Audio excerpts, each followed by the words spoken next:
क्या शुरू करते क्लास। पहली बात, हाँ, वो साइंस रिपोर्ट मैंने परचेज कर लिया है, वो आपको मिल जाएगी सब लोग, तो किसी को परचेज करने की जरूरत नहीं है, ठीक है, वो मिल सर जाएगी। मैं एक बात कह रही थी आपसे रिकॉर्डिंग करने से पहले। हाँ, नहीं, रिकॉर्डिंग हो गया शुरू, बोलो, ऐसे कोई दिक्कत नहीं है, बोलो ऐसा। सर जैसे कि मैं बोलो। ये सोच रही हूँ हम्म। कि जैसे अब मैं यूपीएससी का मुश्किल ही है, जैसे फरवरी में पीसीएस वाले फॉर्म आएंगे, हम्म। तो मुझे लग रहा है जो आपने पीवाई के दिए थे क्या वो सॉल्व करने से सही रहेगा, वो भी फिर मैं पीवाई के पीसीएस लेवल के भी लगाऊं। मेरे को ये समझ में नहीं आ रहा, तुम डॉक्यूमेंट्स के कारण कब तक ऐसे भागोगे, फिर वो नहीं बनाओगे अगले साल तुम। नहीं सर, बन नहीं, फरवरी तक बन हो सकता है, बन जाए मेरे, जो भी है नहीं, इसलिए बोल रही मैं। यूपीएससी करो, कुछ ही नहीं होगा पीछे से उधर जाने जैसे सही होता है, चुपचाप यूपीएससी करो। ये सही डिसीजन नहीं है। वही तो, कोई मतलब नहीं, फिर इधर उधर भागोगे तुम लोग। अरे कल मैं बता रहा था ना, के का रिजल्ट आया है, अब मैं बताता हूँ, हम लोग दोनों ही दृष्टि फाउंडेशन में थे, फाउंडेशन 15 में। तो ऐसा था कि मैंने तो उस टाइम से देना, मेरी भी गलती थी, मैंने 2018 में अटैम्प्ट दे दिया, तो मेरा 2017 में बैच शुरू हुआ था, जून 2017 में, तो नहीं हुआ, 2019 में भी मेरा नहीं हुआ, तो के का उस टाइम ऐसा था, जीएस निकल गया था, सीसेट नहीं हुआ था इसका, यूपीएससी का। फिर ये छोड़ा कि नहीं जॉब लेना है, फिर पीसीएस की तरफ मूव ऑन कर गया। तो पीसीएस सोचो 2020, 21, 22, 23, 24 अभी निकला है जाके 25 वाला, मतलब जो 24 दिसंबर में हुआ। तो भाई पीसीएस में भी टाइम लगता है, 5 साल लगे उसको लगातार पीसीएस की तैयारी करने में। पीसीएस में एक दो बार हुआ, सीसेट नहीं हुआ, ठीक है। अब जाके उन्होंने बीपीएससी भी क्लियर कर दिया, और यूपी पीसीएस भी उनका निकल जाएगा। तो मेरा कहने का मतलब है, आप लोग जो इधर उधर भागते हो ना, कभी रिजल्ट नहीं आएगा, लगे रहो। अगर यूपीएससी करना तो यूपीएससी में लगे रहो, अगर पीसीएस में जाना है ना, जैसे मान लो बहुत सारे लोगों को लगता है कि यार यूपीएससी मेरे से नहीं हो रहा है, तो फिर उसके बाद में अगर आप फिर पीसीएस की तरफ जाते हो, तो ऐसा नहीं कि पीसीएस आज ये पीसीएस और रमेश की तरफ मत किया करो, आज पीसीएस दे लिया, कल फिर यूपीएससी हो रहा तो चलो यूपीएससी की तरफ, फिर हो रहा उत्तराखंड पीसीएस उसकी तरफ चल दिए, ऐसे काम नहीं चलेगा, जीवन बर्बाद करोगे।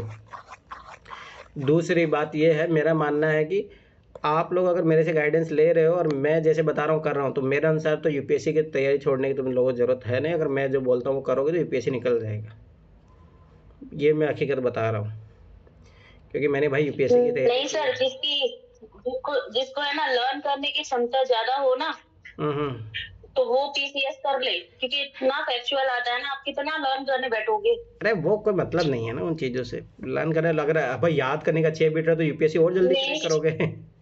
ये मत सर सोचो ना। मेंस में भी 50 क्वेश्चन 2-2 3-3 मार्क्स के पूछता है, 2 मार्क्स और का, 5 राजस्थान मार्क्स का का। है, राजस्थान का, इसीलिए तो मैं कभी राजस्थान में इंटरेस्टेड कभी नहीं, मैंने दिया 2 बार एग्जाम, परंतु मैं कभी 2 या 3 बार, 3 बार दे दिया हूँ, हाँ 3 बार दिया हूँ। पर मैं हाथ जोड़ दिया, अब तो मैं फार्म भी नहीं भरता उसका। तो हकीकत मेरा मानना है कि देखो, अगर मेरे गाइडेंस में अगर तैयारी करो तो यूपीएससी करो, मैं तो कभी अलाउ नहीं करता, किसी को भी अलाउ नहीं करता कि आप पीसीएस इधर उधर भागो। देखो हमारे जो सर थे, जो बनी सर आईआईटीएस बने, वो भी हमें ये बोलते थे, देखो यूपीएससी के जब तक अटेम है यूपीएससी की तैयारी करो, अगर अटेम खत्म हो गए तो फिर करो पीसीएस, पीसीएस तो ऐसे भी बहुत टाइम तक रहता है, ठीक है। उसका रीज़न मैं तुम लोगों को बताता हूँ ना। मैं अभी शायद उस दिन तुम लोगों को बता रहा था कि मेरा यहीं पे फाउंडेशन 15 में था, दृष्टि का, छत्तीसगढ़ का था, वो 2020 में सेलेक्ट हो गया था, ठीक है, सीजीपीसीएस में। फिर 2021 में वो अच्छा खासा डिप्टी कलेक्टर बन गया। आप सोचो, वो मेरे पास कॉल किया था अभी कुछ 5-6 दिन पहले ही, 10 दिन पहले, नहीं वो रो रहा है कि नहीं भाई मुझे कलेक्टर ही बनना है, तो मुझे गाइड करो। अब सोचो डिप्टी कलेक्टर बन के भी वापस यूपीएससी में आ रहा है, पहले यूपीएससी में था, फिर पीसीएस में गया, फिर वापस इधर आ रहा है, क्या मतलब है। इसीलिए जहाँ हो वहीं तैयारी करो अच्छे से, नहीं तो फिर वही है, फिर पछताओगे बाद में। तो मेरा मानना है कि अगर गाइडेंस सही मिल रहा है तो तैयारी करो ना। भैया आप अपनी कमी देखो, जैसे मुझे पता है कि जैसे नगीना तुम्हारा कभी सीसेट निकला था पिछले, तुम कितने अटेम्प्ट दे चुके हो। नहीं सर, मेरा पहली बार निकला है इस बार ही। हाँ वही ना, दूसरी बात तुम्हारे देखो जीएस के नंबर भी तुम्हारे दुगने हुए हैं, तो सोचो जब तुम मेरे 1 साल मेरे कॉन्टेक्ट में आए तो फर्क पड़ा ना, तो भाई सब भाई लगे नहीं सर, इस बात की तो मैं बोलना चाहूंगी, मतलब आप डेली कंटिन्यू, एक तो ये भी फैक्टर है कि अब मैं कंटिन्यू बैठ पाती हूँ आपके प्रेशर की वजह से, या कुछ भी समझ लो, कंटिन्यू रहती है रोजाना, मैं एक भी दिन का मिस नहीं करती। तो वही ना फायदा है ना, तो वही तो बात समझो ना ये चीज़। अब जैसे नगीना सोचो, मुझे याद है शायद नगीना तुम्हारे 2022 वाले तुम्हारे 44 नंबर ऐसे कुछ थे जीएस में, और सोचो आपकी बार 80 के समथिंग, तो डबल नंबर हुए ना, बहुत कम थे। अब तो सोचो, तो भाई ये फर्क देखो ना, तो फिर क्या ही जरूरत है भाई यूपीएससी करो। अब बात यही है कि तुम लोग मेरे साथ मेहनत करोगे, जैसे नगीना मेहनत कर रही है, तो फर्क दिखेगा भाई ऑटोमेटिक, ऐसा नहीं है। आप लोग मेहनत करोगे तब तो करोगे ना, फायदा तो उसी का ही वो मिलेगा। तो बात वही है, इस अगर बार इनका प्री हो गया था ना? नहीं, इनका शायद कुछ एक आध 2 नंबरों से जीएस रुका है। रोका है, जीएस। पर हाँ, ये है कि इसीलिए क्या मैं हुआ था? बोल रहा हूँ कि लगे रहो। जीएस को 1-2 क्वेश्चन से रह गया था। और तो इसीलिए बता रहा हूँ कि चीज़ें समझो। भाई तैयारी करोगे तो भाई यूपी, अब ऐसा भी नहीं है कि भाई यूपीएससी मेहनत करते हैं। वो देखो, वो चीज़ें जो जो लोग कोई सिखाता नहीं, वो मैं तुम लोगों को सिखा रहा हूँ भाई, यही है एग्जाम निकालने का तरीका। तो वो तुम लोगों के पास अब है ही, तो अब क्या करना क्या? अब देखो, जैसे मैं एनसीईआरटी बताऊँ, ये तो पढ़ना ही पड़ेगा ना, ये इसमें मैं क्या कर सकता हूँ? पर जो इस एग्जाम के एक्स्ट्रा एडवांटेज है, 30-40 क्वेश्चन कैसे बढ़ाए जा सकते हैं, तो वो तरीका तो मैं तुम लोगों को सिखा ही दिया हूँ भाई। वो वीडियो जो भी न्यू स्टूडेंट है उनके लिए तो मैं कह देता हूँ कि पैसेज अगर जितने टाइम पे सर कह रहे हैं ना, उससे 5-10 मिनट पहले ही आप बना लोगे। आपने कहा था ना सर कि 45 मिनट पैसेज को देना, एकदम मेरा 35 मिनट 36 मिनट से मैंने सारे पैसेज कर दिए थे, सारे के सारे। तो सोचो कि, और लास्ट में मैं बैठा था कि मुझे क्वेश्चंस आ नहीं रहे थे। मैं क्वेश्चन टच तो कर रहा था, लेकिन वो गलत होते जा रहे थे।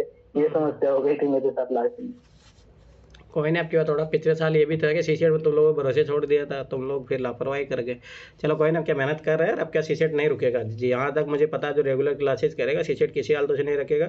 और जीएस में जो मैं ट्रिक वाली वीडियो बोला हूँ 5 बार जिसने देख लिया, और आपके आरएनडी वाली जो क्लासेस जिसने कर लिया, जीएस भी नहीं रुकेगा, इसके गारंटी मैं बता रहा हूँ, ठीक है।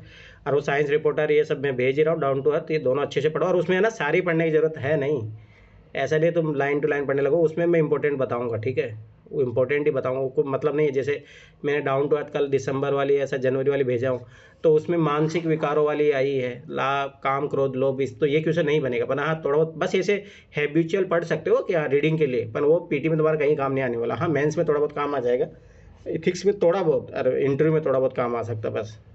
तो ये भी नहीं कि सारा ऐसे लाइन टू लाइन पढ़ रहे हो तुम लोग। जो मैं इंपॉर्टेंट बताऊँ वही पढ़ना, फालतू मत पढ़ना। चलो ठीक है, शुरू करते हैं चैप्टर। उस दिन प्राथमिक सेक्टर हो गया था, अपना द्वितीय सेक्टर चालू करते हैं। तो ये इंपॉर्टेंट है मेंस के लिए खास तौर से, और पीटी के लिए थोड़ा थोड़ा। संपूर्ण आर्थिक क्रिया, चाहे वह प्राथमिक, द्वितीयक, तृतीयक एवं चतुर्थक हो, सभी का कार्य क्षेत्र संसाधनों की प्राप्ति एवं उनके उपयोग का अध्ययन करना है। ये संसाधन मनुष्य के जीवित रहने के लिए आवश्यक है। अब देखो, मतलब मेरा इस एनसीईआरटी पढ़ाने का पर्पज यही है कि देखो, अब इसमें से कोई पीटी क्वेश्चन नहीं बनेगा, सीधी सी बात है। तो मैं इसीलिए पढ़ा रहा हूँ कि भाई आप वो समझो वो इंपॉर्टेंट पार्ट क्या है। जैसे आपकी बात देखो, ये आया भी था क्वेश्चन। अब ये ऐसा बनने की जहाँ इन्फॉर्मेशन रहती है वो पकड़ने की कोशिश किया करो। इसीलिए पीवाईक्यू याद होना चाहिए, तब जब एनसीईआरटी पढ़ते तो बहुत फ़ायदा मिलता है उस चीज़ का। अब जैसे मुझे पता है कि भाई ये क्या क्वेश्चन बना है, क्या नहीं बना है, किस टाइप क्वेश्चन बन सकता है। द्वितीय गतिविधियों द्वारा प्राकृतिक संसाधनों का मूल्य बढ़ जाता है। प्रकृति में पाए जाने वाले कच्चे माल का रूप बदलकर यह उसे मूल्यवान बना देती है। कपास का सीमित उपयोग है, परंतु तंतु में परिवर्तित होने के बाद यह और अधिक मूल्यवान हो जाता है और इसका उपयोग वस्त्र बनाने में किया जा सकता है। खदानों से प्राप्त लोहे इसका हम प्रत्यक्ष उपयोग नहीं कर सकते, परंतु अयस्क से इस्पात बनाने के बाद यह मूल्यवान हो जाता है और इसका उपयोग कई प्रकार की मशीनें व औजार बनाने में होता है। खेतों, वनों, खदानों व समुद्र से प्राप्त पदार्थों के विषय में भी यही बात सत्य है। इस प्रकार द्वितीय क्रियाएं विनिर्माण, प्रसंस्करण और निर्माण उद्योग से संबंधित है। इंडिया का जो विकास नहीं हुआ ना, उसके पीछे सबसे बड़ा कारण है कि अपने जो सेकेंडरी सेक्टर है इसको डेवलप नहीं किया है। यही कारण है, देखो सारी समस्याओं को, बेरोजगारी की जो समस्या है उसका भी यही कारण है। और जो आर्थिक स्तर पर आज भी अपन विकासशील देश बने हुए हैं उसका कारण भी यही है, सबसे बड़े कारण है। क्योंकि देखो भारत ऐसी जलवायु वाला देश है जहाँ पे सोचो कि तीनों चारों जलवायु पाई जाती है, तो यहाँ पे फूड प्रोसेस जो है प्रोडक्शन बहुत ज़्यादा हो सकता है। इसका अगर अपन मान लो कि फूड प्रोसेसिंग इंडस्ट्री अगर बना ले, अच्छे से डेवलप कर लेना। देखो अभी टमाटर देखा होगा यूट्यूब पे, इन पे अखबारों में पढ़ते होंगे, बहुत सारे टमाटर 1 रुपये किलो भी कोई खरीद नहीं रहा है, तो किसान ऐसे बहा रहे हैं। या जो गोभी है उनको भी 1 रुपये किलो भी कोई दाम नहीं मिल रहा। तो सोचो कि जब ये नहीं रहता है, फिर वही गोभी जो है 1-2 महीने बाद में 100 रुपये 150 रुपये किलो हो जाती है। तो इससे दोनों का बैलेंस ख़राब होता है। जो मान लो कि बेचारे कंज्यूमर है उनका भी बैलेंस ख़राब होता है और किसानों की भी स्थिति ख़राब होती है। तो दिक्कत यहाँ पे है। तो ये थोड़ा मेंस के लिए टॉपिक अंडरस्टैंडिंग करने वाला अच्छा है। ये विनिर्माण से आज से किसी भी वस्तु का उत्पादन है। हस्तशिल्प कार्य से लेकर लोहे व इस्पात को गढ़ना, प्लास्टिक के खिलौने बनाना, कंप्यूटर के अति सूक्ष्म घटकों को जोड़ना व अंतरिक्ष यान निर्माण इत्यादि सभी प्रकार के उत्पादन के निर्माण के अंतर्गत ही माना जाता है। विनिर्माण की सभी प्रक्रियाओं में कुछ सामान्य विशेषताएं होती है, जैसे शक्ति का उपयोग, एक ही प्रकार की वस्तुओं का विशाल उत्पादन एवं कारखानों में विशिष्ट श्रमिक जो मानक वस्तुओं का उत्पादन करते हैं।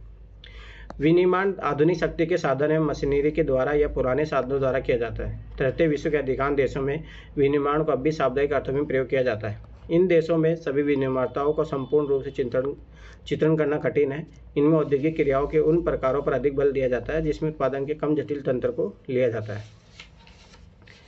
आधुनिक बड़े पैमाने पर होने वाले विनिर्माण की विशेषताएं क्या है? वर्तमान समय में बड़े पैमाने पर होने वाले विनिर्माण की निम्नलिखित विशेषताएं। अब ये देखो, ये मेंस के लिए इंपॉर्टेंट है। कौशल का विशिष्टीकरण, उत्पादन की विधियाँ। शिल्प तरीके से कारखाने में थोड़ा ही सामान उत्पादित किया जाता है जो कि आदेश अनुसार बनाया जाता है, अतः इसकी लागत अधिक होती है। जबकि अधिक उत्पादन का संबंध बड़े पैमाने पर बनाए जाने वाले सामान से है जिसमें प्रत्येक कारीगर निरंतर एक ही प्रकार का कार्य करता है। उद्योगों का निर्माण व विनिर्माण उद्योग। विनिर्माण शाब्दिक अर्थ है हाथ से बनाना, फिर भी इसमें यंत्रों द्वारा बनाया गया सामान भी सम्मिलित किया जाता है। यह एक परम आवश्यक प्रक्रिया है जिसमें कच्चे माल को स्थानीय या दूरस्थ बाजार में बेचने के लिए ऊंचे मूल्य के तैयार माल में परिवर्तित कर दिया जाता है। वैचारिक दृष्टिकोण से उद्योग एक निर्माण इकाई होती है जिसकी भौगोलिक स्थिति अलग होती है एवं प्रबंध तंत्र के अंतर्गत लेखा बही एवं रिकॉर्ड का रखरखाव रखा जाता है। उद्योग एक व्यापक नाम है और इसे विनिर्माण के पर्यायवाची के रूप में भी देखा जाता है। जब कोई इस्पात उद्योग और रसायन उद्योग शब्दावली का प्रयोग करता है तब उसके मस्तिष्क में कारखानों में होने वाली विभिन्न प्रक्रियाओं का विचार उत्पन्न होता है। लेकिन कई गौण क्रियाएं जो कारखानों में संपन्न नहीं होती, जैसे कि पर्यटन उद्योग या मनोरंजन उद्योग इत्यादि। अतः स्पष्टता के लिए विनिर्माण उद्योग शब्दावली का प्रयोग किया जाता है। यंत्रीकरण, मतलब भाई मशीन चाहिए होती है। यंत्रीकरण से तात्पर्य किसी कार्य को पूर्ण करने के लिए मशीनों का प्रयोग करना। स्वचालित निर्माण की प्रक्रिया के दौरान मानव की सोच को सम्मिलित किए बिना कार्य यंत्रीकरण की विकसित अवस्था है। पुनर्निर्देशन एवं संवर्त 5 कंप्यूटर नियंत्रण प्रणाली से युक्त स्वचालित कारखाने जिनमें मशीनों को सोचने के लिए विकसित किया गया है पूरे विश्व में नजर आने लगे। इसको ही जो है 4th इंडस्ट्रियल रिवॉल्यूशन बोला गया है, जहाँ पे मतलब ऑटो में मतलब जो है मतलब जहाँ मशीनें खुद काम करेगी, लोगों की ज़रूरत नहीं होगी। प्रौद्योगिकी नवाचार शोध व विकासमान युक्तियों के द्वारा विनिर्माण की गुणवत्ता को नियंत्रित करने, अपशिष्टों के निस्तारण व अदक्षता को समाप्त करने तथा प्रदूषण के विरुद्ध संघर्ष करने का महत्वपूर्ण पहलू है। संगठनात्मक ढांचा व स्थिरीकरण है ना। अब देखो, ये जो चीज़ है ना, जैसे सोशोलॉजी ऑप्शन में पढ़ोगे तो वहाँ पे भी है ये टॉपिक, इंडस्ट्रियलाइजेशन है, तो उसमें भी काम आता है ये।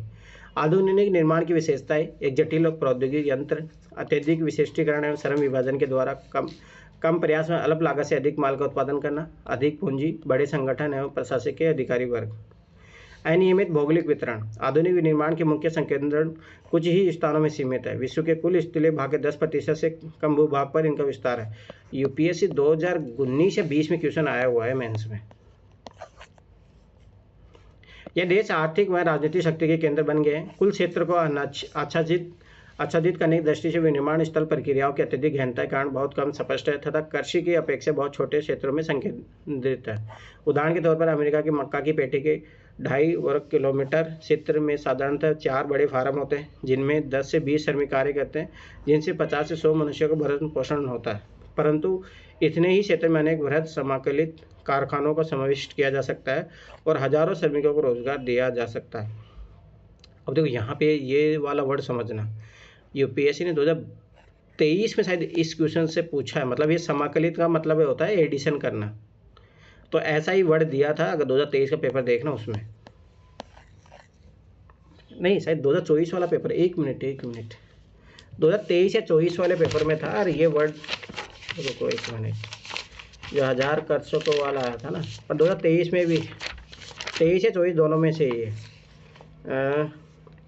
100 मिलियन किसानों का सही विवरण, ये नेट शून्य कार्बन प्रकृति से कम जल प्रणाली संक्रमण तेज करने के लिए नहीं। 2023 का पेपर देखना, उसमें है ये वर्ड समाकलित करने वाला। प्रश्न क्या है? प्रश्न मतलब है कि उसके आंसर में यूज हुआ है इस टाइप का क्वेश्चन। ये समाकलित मतलब, इसका मतलब होता है, अगर मैथ है तो अगर ऑप्शनल हो या 11-12 पढ़ाओ, समाकलन का मतलब होता है एडिशन, बड़ी चीज़ों को जोड़ने का तरीका। तो वैसा ही सेम क्वेश्चन है ना, यूपीएससी ने पूछा है उसमें, देखना 2023 वाला पेपर में है। बड़े पैमाने पर लगाए जाने वाले उद्योग विभिन्न स्थितियों का चुनाव क्यों करते हैं? उद्योग अपनी लागत घटाकर लाभ को बढ़ाते हैं, इसलिए उद्योगों की स्थापना उस स्थान पर की जानी चाहिए जहां उत्पादन लागत कम आए। उद्योगों की स्थिति को प्रभावित करने वाले कुछ निम्न कारक है। अब देखो यही सब याद करो, शायद 7th क्लास की है, नहीं 8th क्लास की एनसीईआरटी में पढ़े थे अपन। बाजार तक अभिगम्यता, अब ये देखिए मेंस के लिए इंपॉर्टेंट है, डायरेक्ट रिपीटेशन बहुत बार 3-4 बार क्वेश्चन पूछा है मेंस में। बाजार तक अभिगम्यता, उद्योगों की स्थापना में सबसे प्रमुख कारक उसके द्वारा उत्पादित माल के लिए उपलब्ध बाजार का होना है। बाजार से तात्पर्य क्षेत्र में तैयार वस्तुओं की मांग है, वहाँ के निवासियों में खरीदने की क्षमता कर सकती है। दूरस्थ क्षेत्र जहाँ कम जनसंख्या निवास करती है छोटे बाजारों से युक्त होते हैं। यूरोप, उत्तरी अमेरिका, जापान और ऑस्ट्रेलिया के क्षेत्र वृहद वैश्विक बाजार है क्योंकि इन प्रदेशों के लोगों की क्रय क्षमता अधिक है। दक्षिण में दक्षिण पूर्वी एशिया के घने बसे प्रदेश भी वृहद बाजार उपलब्ध कराते हैं। कुछ उद्योगों का व्यापक बाजार होता है जैसे वायुयान निर्माण और शस्त्र निर्माण उद्योग। कच्चे माल की प्राप्ति तक अभिगम्यता, उद्योगों के लिए कच्चा माल अपेक्षाकृत सस्ता और सरलता से परिवहन योग्य होना चाहिए। भारी वजन, सस्ते मूल्य एवं वजन घटने वाले पदार्थ अयस्क पर आधारित उद्योग कच्चे माल के स्रोत स्थल के समीप स्थित होते हैं जैसे इस्पात, चीनी एवं सीमेंट उद्योग। कच्चे माल के स्रोतों के समीप स्थापित उद्योगों के लिए पदार्थ का शीघ्र नष्टशीलता एक अनिवार्य कारक है। कृषि प्रसंस्करण एवं डेयरी उत्पाद क्रमशः कृषि उत्पादन क्षेत्र अथवा दुग्ध आपूर्ति स्रोतों के समीप ही संसाधित किए जाते हैं। श्रम आपूर्ति तक अभिगम्यता, अभी देखो याद करो, शायद अपन 8th क्लास में पढ़ा था, वही है तो ये इंपॉर्टेंट है। औद्योगिक अवस्थिति में श्रम एक प्रमुख कारक है। बढ़ते हुए यंत्रीकरण, स्वचालन व औद्योगिक प्रक्रिया की लचीलेपन ने उद्योगों में श्रमिकों पर निर्भरता को कम किया है। फिर भी कुछ प्रकार के उद्योगों में अब भी कुशल श्रमिकों की आवश्यकता होती है, इसलिए बोलते हैं स्किल इंडिया की जरूरत है। शक्ति के संसाधनों तक अभिगम्यता, वे उद्योग जिनमें अधिक शक्ति की आवश्यकता होती है वे ऊर्जा के स्रोतों के समीप लगाए जाते हैं जैसे एल्यूमिनियम उद्योग। प्राचीन समय में कोयला प्रमुख शक्ति का साधन था, पर आजकल जल विद्युत व खनिज तेल भी कई उद्योगों के लिए शक्ति का महत्वपूर्ण साधन है।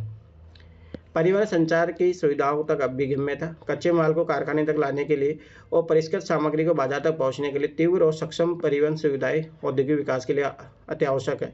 परिवहन लागत किसी औद्योगिक इकाई की औस्थिति को निश्चित करने में महत्वपूर्ण कारक है। पश्चिमी यूरोप है उत्तरी अमेरिका के पूर्वी भागों में अत्यधिक परिवहन तंत्र विकसित होने के कारण सदैव इन क्षेत्रों में उद्योगों का संकेंद्रण हुआ है। आधुनिक उद्योग अप्रत्यक्षीय ढंग से परिवहन तंत्र से जुड़े हैं। परिवहनीयता में सुधार, समाकलित आर्थिक विकास और विनिर्माण की प्रादेशिक विशेषता को बढ़ाता है। उद्योगों हेतु सूचनाओं के आदान प्रदान और प्रबंधन के लिए संचार की भी महत्वपूर्ण आवश्यकता होती है। सरकारी नीति, संतुलित आर्थिक विकास हेतु सरकार प्रादेशिक नीति अपनाती है जिसके अंतर्गत विशिष्ट क्षेत्रों में उद्योगों की स्थापना की जाती है। समूहन अर्थव्यवस्था तथा अभिगम्यता उद्योगों के मध्य संबंध क्या है? प्रधान उद्योग की समीपता से अन्य अनेक उद्योग लाभान्वित होते हैं। ये लाभ समूहन अर्थव्यवस्था के रूप में परिणित हो जाता है। देखो ये इसी का बहुत बार यूज हो रहा है, इसीलिए यूपीएससी ने पूछा है, वो 2023 का पेपर देखना। विभिन्न उद्योगों के मध्य पाई जाने वाली श्रृंखला से बचत की प्राप्ति होती है। उपरोक्त सभी कारणों से सम्मिलित रूप से किसी उद्योग की अवस्थिति का निर्धारण करते हैं। स्वच्छंद उद्योग व्यापक विविधता वाले स्थानों में स्थित होते हैं। यह किसी विशिष्ट कच्चे माल जिनके भार में कमी हो रही है अथवा नहीं पर निर्भर नहीं करते हैं। यह उद्योग संगठक पुर्जों पर निर्भर रहते हैं जो कहीं से भी प्राप्त किए जा सकते हैं। इसमें उत्पादन कम मात्रा में होता है एवं श्रमिकों को भी कम आवश्यकता होती है। सामान्यतः वे उद्योग प्रदूषण नहीं फैलाते। इनकी स्थापना में महत्वपूर्ण कारक सड़कों के जाल द्वारा अभिगम्यता होती है। विनिर्माण उद्योगों का वर्गीकरण, विनिर्माण उद्योगों का वर्गीकरण के आकार, कच्चा माल, उत्पाद और स्वामित्व के आधार पर किया जाता है। आकार पर आधारित उद्योग, किसी उद्योग का आकार उसमें निवेशित पूंजी, कार्यरत श्रमिकों की संख्या और उत्पादन की मात्रा पर निर्भर करता है। इसके अनुसार उद्योगों की गैरोली तथा कुटीर और छोटे और बड़े पैमाने के उद्योगों में वर्गीकृत किया जा सकता है। तो ये है जो इसे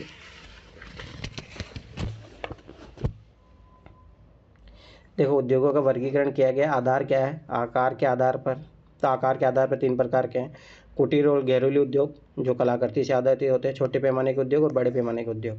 फिर होते हैं कच्चे माल के आधार पर, कृषि आधारित उद्योग होते हैं। ये बहुत इंपॉर्टेंट है, मैं बता रहा हूँ, इस पर बहुत मेंस में क्वेश्चन आए हैं बहुत सारे। चीनी हो गया, वनस्पति तेल, सूती वस्त्र, कॉफ़ी, चाय, रबड़ आदि। खनिज आधारित उद्योग होते हैं धात्विक और अधात्विक। लोहे पर आधारित लोह इस्पात, लोहे मतलब तांबा, एल्युमिनियम, रत्न, आभूषण। अधात्विक मतलब सीमेंट, चीनी, मिट्टी के बर्तन। रसायन आधारित उद्योग पेट्रो रसायन, प्लास्टिक, कृत्रिम रेशा, नमक, रासायनिक उर्वरक। वन आधारित हो गए इमारती लकड़ी, लाख, तारपीन तेल, कागज। पशु आधारित हो गया चमड़ा और ऊन। उत्पाद के आधार पर मूलभूत हो गए लोह इस्पात उद्योग। उपभोक्ता के सामान के आधार पर बिस्कुट, वस्त्र, वाहन जैसे उदाहरण स्वरूप कार, स्कूटर, साइकिल। स्वामित्व के आधार पर सार्वजनिक क्षेत्र, निजी क्षेत्र और संयुक्त क्षेत्र। ये बेसिक आइडिया होना चाहिए। उद्योगों का वर्गीकरण सब अब देखो सबके बारे में दिया भी है, तो इम्पोर्टेंट है ये चैप्टर मेंस के लिए खास तौर से। कुटीर उद्योग यह निर्माण की सबसे छोटी इकाई, इसमें समूहन का मतलब समूहन का मतलब होता है अलग अलग चीजों को एक साथ करके बनाना। अरे वही तो हो गया ना, जोड़ने वाला ही बात हो गया। अरे इंटीग्रेशन बोलते हैं उसके इंग्लिश में। समूहन समूह से बना है, समूह मतलब ग्रुप होता है। अरे ये समूह का मतलब होता है एकीकरण करना। हाँ। ये निर्माण की सबसे छोटी इकाई, ये जो आप सिंबल बनाए हैं उसको ई समेसन बोलते हैं, उसका मतलब भी जोड़ना ही होता है। हाँ तो वही तो मैं बोल रहा हूँ, इंटीग्रेशन है, यही है। ठीक है, ये निर्माण की सबसे छोटी इकाई, इसमें शिल्पकार स्थानीय कच्चे माल का उपयोग करते हैं। साधारण औजारों द्वारा परिवार के सभी सदस्य मिलकर अपने दैनिक जीवन के उपभोग की वस्तुओं का उत्पादन करते हैं। तैयार माल का या तो वे स्वयं उपभोग करते हैं या स्थानीय गांव के बाजार में विक्रय कर देते हैं। कभी ये अपने उत्पादों की अदला बदली भी करते हैं। पूंजी व परिवहन इन उद्योगों को अधिक प्रभावित नहीं करते हैं, क्योंकि इनके द्वारा निर्मित वस्तुओं का व्यापारिक महत्व कम होता है। अधिकतर उपकरण स्थानीय लोगों द्वारा निर्मित होते हैं। अब देखिए व्यक्ति बना रहे, व्यक्ति द्वारा अपने आंगन में बर्तनों को बनाना नागालैंड में घरेलू उद्योग का एक उदाहरण है। फिर ये अरुणाचल प्रदेश में सड़क किनारे पर बांस की टोकरी बनाता हुआ एक व्यक्ति। असम में कुटीर उद्योग उत्पादों की बिक्री। इस उद्योग में दैनिक जीवन के उपयोग में आने वाली वस्तु जैसे खाद्य पदार्थ, कपड़ा, चटाइयाँ, बर्तन, औजार, फर्नीचर, जूते में लघु मूर्तियाँ उत्पादित की जाती है। इसके अतिरिक्त पत्थर व मिट्टी के बर्तन, ईंट, चमड़े से कई प्रकार के सामान बनाया जाता है। सुनार, सोना, चांदी, तांबे से आभूषण बनाता है। कुछ शिल्प की वस्तुएं बांस में स्थानीय वन से प्राप्त लकड़ी से बनाई जाती है। छोटे पैमाने के उद्योग, ये कुटीर उद्योगों से भिन्न है। इसके उत्पादन की तकनीकी व निर्माण स्थल घर से बाहर कारखाना दोनों कुटीर उद्योगों से भिन्न होते हैं। इसमें स्थानीय कच्चे माल का उपयोग होता है एवं अर्धकुशल श्रमिक व शक्ति के साधनों से चलने वाले यंत्रों का प्रयोग किया जाता है। रोजगार के अवसर इस उद्योग में अधिक होते हैं, जिससे स्थानीय निवासियों की क्रय शक्ति बढ़ती है। भारत, चीन, इंडोनेशिया एवं ब्राजील जैसे देशों ने अपनी जनसंख्या को रोजगार उपलब्ध कराने के लिए इस प्रकार के श्रम सघन छोटे पैमाने के उद्योग प्रारंभ किए हैं। बड़े पैमाने के उद्योग के लिए विशाल बाजार, विभिन्न प्रकार का कच्चा माल चाहिए, शक्ति के साधन, कुशल श्रमिक चाहिए, विकसित प्रौद्योगिकी चाहिए। अधिक उत्पादन में अधिक पूंजी की आवश्यकता होती है। पिछले 200 वर्षों में इसका विकास हुआ है। पहले ये उद्योग ग्रेट ब्रिटेन, संयुक्त राज्य अमेरिका के पूर्वी भाग में यूरोप में लगाए गए थे, परंतु वर्तमान में इसका विस्तार विश्व के सभी भागों में हो गया है। मतलब ये वर्ल्ड ज्योग्राफी पढ़ रहे हैं ना अपन, तो इसीलिए इसमें वर्ल्ड के दिया है। जो अगला पढ़ेंगे इंडिया के बारे में दिया रहेगा, तो वहाँ से बहुत क्वेश्चन बने। जापान में मोटर निर्माण कंपनी के कारखाने में यात्री कार के संयोजन करते हुए सोचा असेंबल करना। अब देखो ये पूरा उसको कर रहे हैं। तमिलनाडु नीलगिरी पहाड़ी में चाय का बागान तथा कारखाना। अब थोड़ा ये याद रखना, मतलब बेसिक इन्फॉर्मेशन पता जब पढ़ते हो तो चीज़ें जुड़ती जाती है। विश्व के प्रमुख औद्योगिक प्रदेशों को वृहत पैमाने पर किए गए निर्माण के आधार पर दो बड़े समूहों में बांटा जा सकता है। परंपरागत वृहत औद्योगिक प्रदेश, जिनके समूह कुछ अधिक विकसित देशों में हैं। कुछ प्रौद्योगिकी वाले वृहत औद्योगिक प्रदेश, जिनका विस्तार कम विकसित देशों में हुआ है। कच्चे माल पर आधारित उद्योग उद्योगों का वर्गीकरण 5 शीर्षकों के अंतर्गत किया जाता है। कृषि आधारित, खनिज आधारित, रसायन आधारित, वन आधारित और पशु आधारित। कृषि आधारित में कौन आएगा? खेतों से प्राप्त कच्चे माल को विभिन्न प्रक्रियाओं द्वारा तैयार माल में बदलकर विक्रय हेतु ग्रामीण और नगरीय बाजारों में भेजा जाता है। प्रमुख कृषि आधारित उद्योगों में भोजन तैयार करने वाले उद्योग, शक्कर, अचार, फलों के रस, पेय पदार्थ, चाय, कॉफी, कोकोआ, मसाले, तेल एवं वस्त्र, सूती, रेशमी, जूट तथा रबड़ उद्योग आता है। भोजन प्रसंस्करण, कृषि से तैयार खाद्य, मलाई, क्रीम का उत्पादन, डिब्बा खाद्य, फलों से खाद्य तैयार करना, मिठाइयाँ सम्मिलित की जाती है। खाद्य सुरक्षित रखने की कई विधियाँ प्राचीन काल से चली आ रही है, जिससे उनको सुखाकर संधान करके अचार के रूप में तेल या सिरका आदि डालकर इन विधियों का औद्योगिक क्रांति के पूर्व सीमित उपयोगी ही होता था। कृषि व्यापार एक व्यापारिक कृषि है जो औद्योगिक पैमाने पर की जाती है। इसका वित्त पोषण प्राय वह व्यापार करता है जिसकी मुख्य रुचि कृषि के बाहर हो। कृषि व्यापार फार्म से आकार में बड़े, यंत्रीकृत, रसायनों पर निर्भर और अच्छी संरचना वाले होते हैं। इनको कृषि कारखाने भी कहा जाता है। खनिज आधारित उद्योग हो गए। इन उद्योगों में खनिजों को कच्चे माल के रूप में उपयोग किया जाता है। कुछ उद्योग लौह अंश वाले धात्विक खनिजों का उपयोग करते हैं, जैसे कि लौह इस्पात उद्योग, जबकि कुछ उद्योग अलोह धात्विक खनिजों का उपयोग करते हैं, जैसे एल्युमिनियम, तांबा और जवाहरात उद्योग। सीमेंट, मिट्टी के बर्तन आदि उद्योगों में अधात्विक खनिजों का प्रयोग होता है। रसायन आधारित उद्योग, इस प्रकार के उद्योगों में प्राकृतिक रूप से पाए जाने वाले रासायनिक खनिजों का उपयोग होता है, जैसे पेट्रो रसायन उद्योग में खनिज तेल, पेट्रोलियम का उपयोग होता है। नमक, गंधक, अब याद रखना ये भी यूपीएससी ने पूछा है, सल्फर, तो ये इसका बाई प्रोडक्ट है, ये चीज़ याद रखना। एवं पोटास उद्योगों में प्राकृतिक खनिजों को काम में लेते हैं। कुछ रासायनिक उद्योग लकड़ी एवं कोयले से प्राप्त हो कच्चे माल पर भी निर्भर है। रासायनिक उद्योग का अन्य उदाहरण कृत्रिम रेशे बनाना, प्लास्टिक निर्माण इत्यादि है। वनों पर आधारित उद्योग, वनों से प्राप्त कई मुख्य गौण उपज कच्चे माल के रूप में उद्योगों में प्रयुक्त होती है। फर्नीचर उद्योग के लिए इमारती लकड़ी, कागज उद्योग के लिए लकड़ी, बांस में घास तथा लाख उद्योग के लिए लाख वनों से प्राप्त होती है। अलास्का के केचिकॉन क्षेत्र में लकड़ी का लुगदी का कारखाना है। यहाँ पे पशु आधारित उद्योग, चमड़ा व ऊन पशुओं से प्राप्त प्रमुख कच्चा माल है। चमड़ा उद्योग के लिए चमड़ा व ऊनी वस्तु उद्योग के लिए ऊन पशुओं से प्राप्त की जाती है। हाथी दांत उद्योग के लिए दांत भी हाथी से ही मिलता है। उत्पाद आधारित उद्योग, आपने कुछ मशीनों औजार देखे होंगे जिनके निर्माण में लोहे इस्पात का प्रयोग कच्चे माल के रूप में किया जाता है। लोहे इस्पात स्वयं एक उद्योग है। वे उद्योग जिनके उत्पाद को अन्य वस्तुओं बनाने के लिए हाथी दांत उद्योग क्या है सर? अरे हाथी दांत उद्योग होता तभी तो हाथियों का वो होता है, कोचिंग होता है, इसीलिए तो हाथियों को मारा जाता है। उनके भाई आभूषण बनते, क्या बात कर रहे हो, जो हीरे पर बनते हैं, जो बहुत महिलाएं पहनती है, और अफ्रीका में ज़्यादा पुरुष भी पहनते हैं वहाँ पे। म्यूजियम में भी रखे थे। हाँ, कच्चे माल के रूप में प्रयोग में लाया जाता है, उन्हें आधारभूत उद्योग कहते हैं। क्या आप इस कड़ी को पहचानते हैं? लोहे इस्पात, फिर वस्तु उद्योग के लिए मशीनें, उपभोक्ता के उपयोग हेतु कपड़ा। उपभोक्ता वस्तु उद्योग के ऐसे सामान का उत्पादन करते हैं जो प्रत्यक्ष रूप से उपभोक्ता द्वारा उपभोग कर लिया जाता है। उदाहरण के तौर पर रोटी, ब्रेड में बिस्कुट, चाय, साबुन, लिखने के लिए कागज, टेलीविजन, श्रृंगार सामान इत्यादि का उत्पादन करने वाले उद्योगों को उपभोक्ता माल बनाने वाले अथवा गैर आधारभूत उद्योग कहा जाता है। याद करो, यूपीएससी 2012-13 में पूछा था आधारभूत उद्योग क्या है। स्वामित्व के आधार पर उद्योग, सार्वजनिक क्षेत्र के उद्योग सरकार के अधीन होते हैं। भारत में बहुत से उद्योग सार्वजनिक क्षेत्र के अधीन है। समाजवादी देशों में भी अनेक उद्योग सरकारी स्वामित्व वाले होते हैं। मिश्रित अर्थव्यवस्था में निजी और सार्वजनिक दोनों प्रकार के उद्योग होते हैं। निजी क्षेत्र के उद्योगों स्वामित्व व्यक्तिगत निवेशकों के पास होता है। ये निजी संगठनों द्वारा संचालित होते हैं। पूंजीवादी देशों में अधिकतर उद्योग निजी क्षेत्र में है। संयुक्त क्षेत्र के उद्योगों संचालन संयुक्त कंपनी के द्वारा किसी निजी और सार्वजनिक क्षेत्र की कंपनी के संयुक्त प्रयासों द्वारा किया जाता है। क्या आप इस प्रकार के उद्योग सूची बना सकते हैं? बना सकते हैं। जैसे कॉर्पोरेट सेक्टर, सहकारी कृषि देखोगे, सब वैसे ही होते हैं। प्राइवेट तो दोनों मिलके बनते हैं इसमें। सेल्फ ग्रुप इसमें आ जाएगा। परंपरागत बड़े पैमाने वाले औद्योगिक प्रदेश, ये भारी उद्योग के क्षेत्र होते हैं जिसमें कोयला खदानों के समीप स्थित धातु पिघलाने वाले उद्योग, भारी इंजीनियरिंग, रसायन निर्माण, वस्तु उत्पादन इत्यादि का कार्य किया जाता है। इन्हें धुएं की चिमनी वाला उद्योग भी कहते हैं। परंपरागत औद्योगिक प्रदेशों में निम्न पहचान बिंदु है। निर्माण उद्योगों में रोजगार का अनुपात ऊंचा होता है। उच्च गृह घनत्व, जिसमें घर घटिया प्रकार के होते हैं एवं सेवाएं अपर्याप्त होती है। वातावरण अनाकर्षक होता है जिसमें गंदगी के ढेर में प्रदूषण होता है। बेरोजगारी की समस्या है। उत्प्रास है। विश्वव्यापी मांग कम होने से कारखाने बंद होने के कारण परित्यक्त भूमि का क्षेत्र है। जर्मनी का रूर कोयला क्षेत्र, ये बहुत इंपॉर्टेंट वर्ल्ड हिस्ट्री के लिए भी, बहुत बार वर्ल्ड जो है मतलब इसके फर्स्ट वर्ल्ड वार का कारण ही बोल सकते हैं इसको। यह लंबे समय से यूरोप का प्रमुख औद्योगिक प्रदेश रहा है। कोयला, लोहा एवं इस्पात यहाँ अर्थव्यवस्था का प्रमुख आधार रहा है।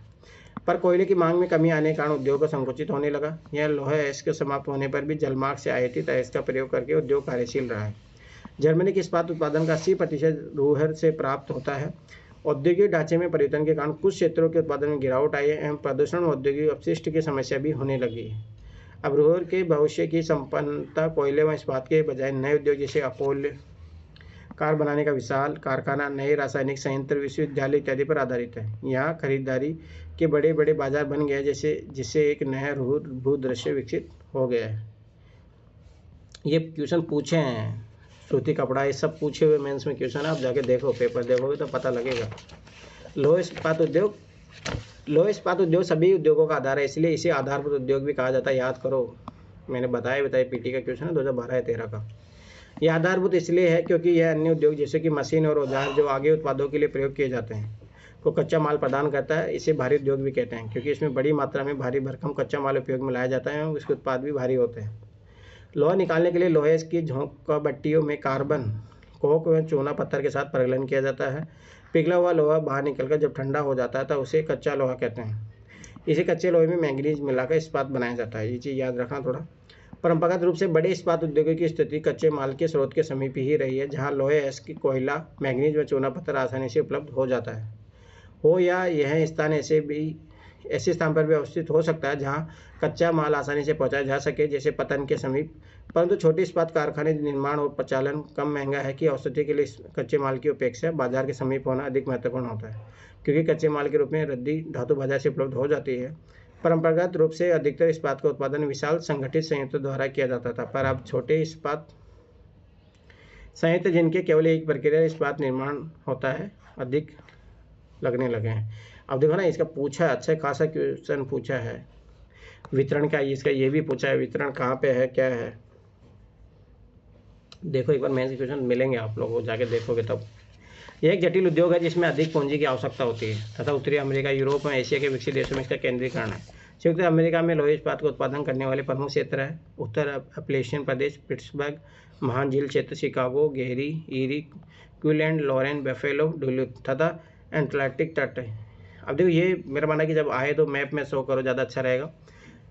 स्पेरोज पॉइंट व मॉरिसिवेल, इनके अतिरिक्त इस उद्योग का विस्तार दक्षिणी राज्य अलाबामा में भी हुआ है। पीटर्सबर्ग क्षेत्र का महत्व अब घट रहा है एवं इस क्षेत्र को जंग का कटोरा का नाम से भी पुकारा जाता है।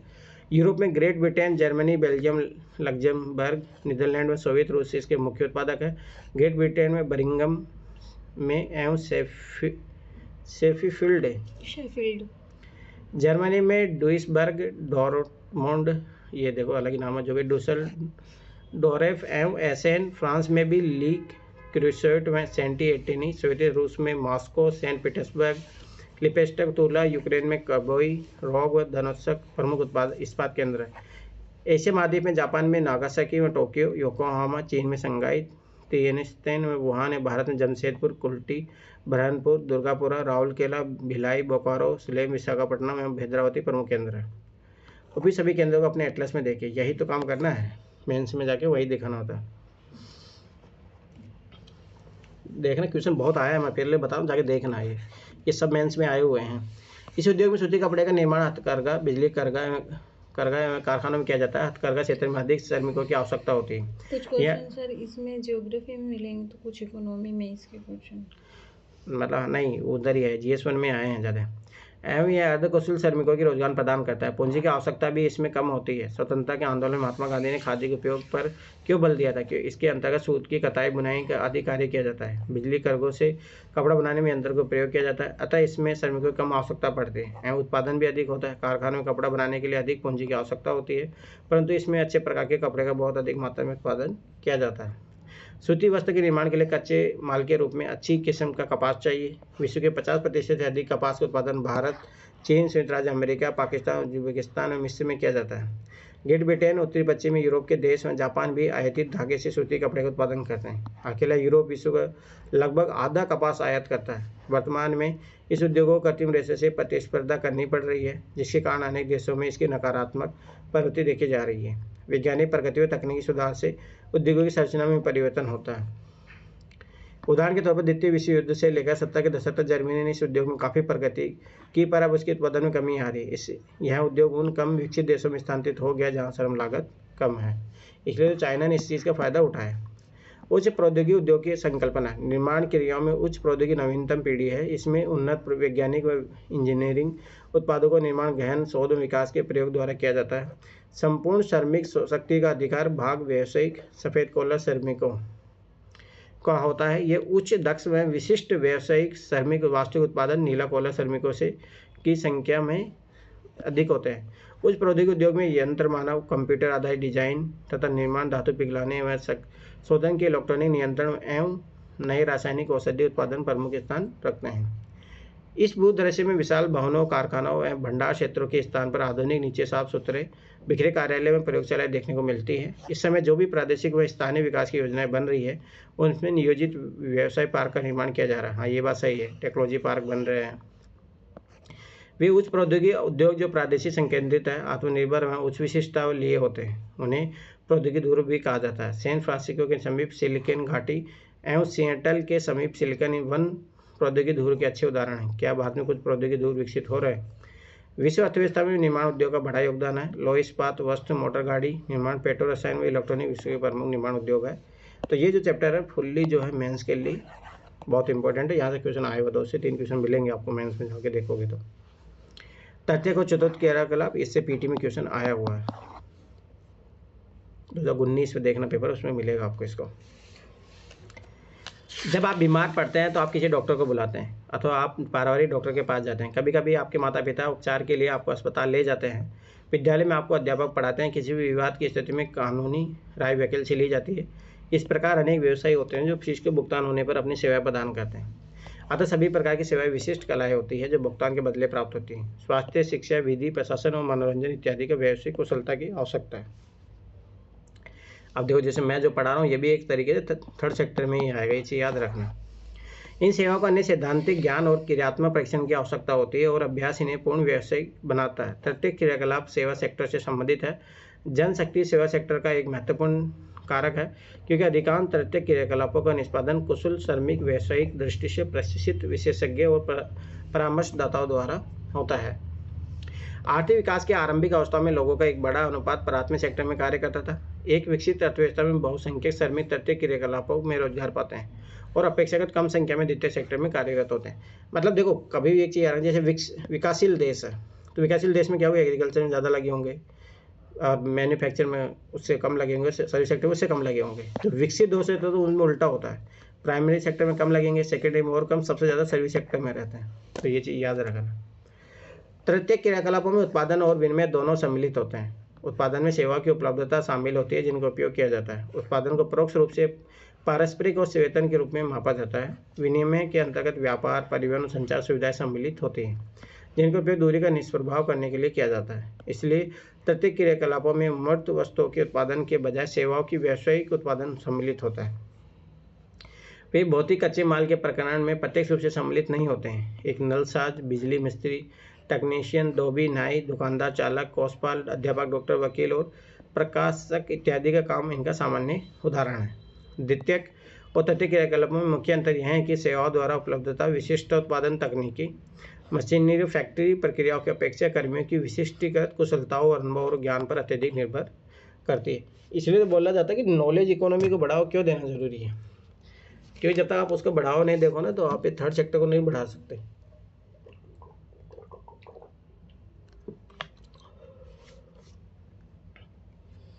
इस पीटी में आया है तब के प्राइवेट, सेकेंडरी, थर्ड सेक्टर का तथ्य क्रियाकलापों के प्रकार। अब आप जान गए कि आप व्यापारी की दुकान से पुस्तकें और स्टेशनरी खरीदते हैं, बस अथवा रेल द्वारा यात्रा करते हैं, पत्र भेजते, दूरभाष बातें करते हैं, अध्ययन के लिए अध्यापक की रुग्ण होने पर डॉक्टर की सेवाएं प्राप्त करते हैं। इस प्रकार व्यापार, परिवहन, संचार सेवाएं कुछ तथ्य क्रियाकलाप है जिनकी सेक्टर में चर्चा की गई। चार्ट एक जो है इसका वर्गीकरण बता रहा है, वही है जो सेकेंडरी का था, थोड़ा बहुत पता होना चाहिए। देखो, सेवा सेक्टर में तृतीय क्रियाकलाप आएगा, वाणिज्य व्यापार में आएगा थोक व्यापार, नगरीय आपूर्ति, ग्रामीण मंडी है, ये चीज़ रखना है। फुटकर व्यापार जो नगरीय में होगा, श्रृंखला भंडार हो गया, डाक ऑर्डर हो गया, दूरभाष, इंटरनेट, सुलभ बाजार केंद्र, लोक वितरण योजना। ग्रामीण क्षेत्रों में औद्योगिक बाजार हो गया, हॉट हो गए, भंडार, फेरी हो गया, लोक वितरण स्कीम हो गई। परिवहन में आएगा रेल जाल तंत्र, सड़क जाल तंत्र, जल में आया आंतरिक और महासागरीय, वायु में भी महासागरीय, यात्री सेवा या माल सेवा जो फेरी वेरी चलती है। संचार में आ गया परिवहन के साधन, दूर संचार में आएगा दूरभाष, भू लाइन, मोबाइल हो गया। दृश्य सर्वे में आएगा फिल्में, रेडियो, टीवी, मुद्रण मीडिया। मुद्रण मीडिया में याद रखें दो पार्ट होते हैं, समाचार पत्र और पत्रिकाएं। सेवाएं होती है मौद्रिक बैंकिंग वाली सेवाएं होती है, बीमा भी बैंकिंग, अचल संपदा, व्यक्तिगत और व्यावसायिक, व्यक्तिगत, सरकारी, गैर सरकारी संगठन। चतुर्थ क्रियाकलाप क्या होता है? सूचना आधारित होते हैं, अनुसंधान और विकास पर आधारित होते हैं। ये यूपीएससी ने क्वेश्चन पूछा था 2019 में, जाके देखना। पंचम क्रियाकलाप विशेषज्ञ, निर्णयकर्ता, परामर्शदाता और नीति निर्धारक। तो याद रखना जो ब्यूरोक्रेट होते हैं, मतलब क्या मान लो कि जैसे कोई नेताओं की प्लानिंग करते हैं तो वो भी टर्शरी सेक्टर में आएंगे, ये चीज़ याद रखना। जो अभी क्या नाम है बिहार में जो चुनाव लड़ रहा है वो पहले यही तो करता था, पॉलिटिकल पार्टियों को वो देता था, और अब वो खुद ही पार्टी खड़ा कर दिया वहाँ पे। व्यापार और वाणिज्य। व्यापार वस्तुतः अन्यत्र उत्पादित मदों का क्रय और विक्रय। फुटकर और थोक व्यापार अथवा वाणिज्य की सभी सेवाओं का विशिष्ट उद्देश्य लाभ कमाना है। यह सारा काम कस्बों और नगरों में होता है जिन्हें व्यापारिक केंद्र कहा जाता है। स्थानीय स्तर पर वस्तु विनिमय से लेकर अंतर्राष्ट्रीय सोपान का मुद्रा विनिमय तक व्यापार के उत्थान ने अनेक केंद्रों को और संस्थाओं को जन्म दिया है, जैसे कि व्यापारिक केंद्र अथवा संग्रहण और वितरण बिंदु। व्यापारिक केंद्रों को ग्रामीण और नगरीय विपणन केंद्रों में विभक्त किया जा सकता है। ग्रामीण विपणन केंद्र निकटवर्ती बस्तियों का पोषण करते हैं। यह अर्धनगरीय केंद्र होते हैं। ये अत्यंत अल्पवर्धित प्रकार के व्यापारिक केंद्रों के रूप में सेवा करते हैं। यहाँ व्यक्तिगत और व्यावसायिक सेवाएं सुविकसित नहीं होती है। ये स्थानीय संग्रहण और वितरण केंद्र होते हैं। इनमें से अधिकांश केंद्रों में मंडियाँ, थोक बाजार और फुट व्यापार क्षेत्र भी होते हैं। ये स्वयं में नगरीय केंद्र नहीं है, किंतु ग्रामीण लोगों की अधिक मांग वाली वस्तुओं और सेवाओं को उपलब्ध कराने वाले महत्वपूर्ण केंद्र है। जैसे सब्जियों को थोक बाजार लगता है। ग्रामीण क्षेत्रों में आवधिक बाजार, ग्रामीण क्षेत्रों में जहाँ नियमित बाजार नहीं होते हैं, विभिन्न कालिक अंतरालों पर स्थानीय आवधिक बाजार लगाए जाते हैं। ये साप्ताहिक पाक्षिक बाजार होते हैं, जहाँ परिग्रामीण क्षेत्रों से लोग आकर समय समय पर अपनी आवश्यकता जरूरतों को पूरा करते हैं। ये बाजार निश्चित तिथि पर दिन पर लगते हैं, जो यहाँ पे जैसे नेहरू विहार में लगता है संडे मार्केट, और एक स्थान से दूसरे स्थान पर लगते रहते हैं। दुकानदार इस प्रकार सभी दिन व्यस्त रहते हैं और एक विस्तृत क्षेत्र को सेवा प्रदान करते हैं। नगरीय बाजार केंद्रों में मॉल वॉल ये सब आएगा इसमें और अधिक विशिष्टीकृत नगरीय सेवाएं मिलती है। इनमें न केवल साधारण वस्तुएं और सेवाएं बल्कि लोगों द्वारा वांछित अनेक विशिष्ट वस्तुएं सेवाएं भी उपलब्ध होती है। नगरीय केंद्र इसलिए विनिर्मित पदार्थों के साथ साथ विशिष्टीकृत बाजार भी प्रस्तुत करते हैं, जैसे श्रम बाजार, आवासन, अर्धनिर्मित व निर्मित उत्पादों का बाजार।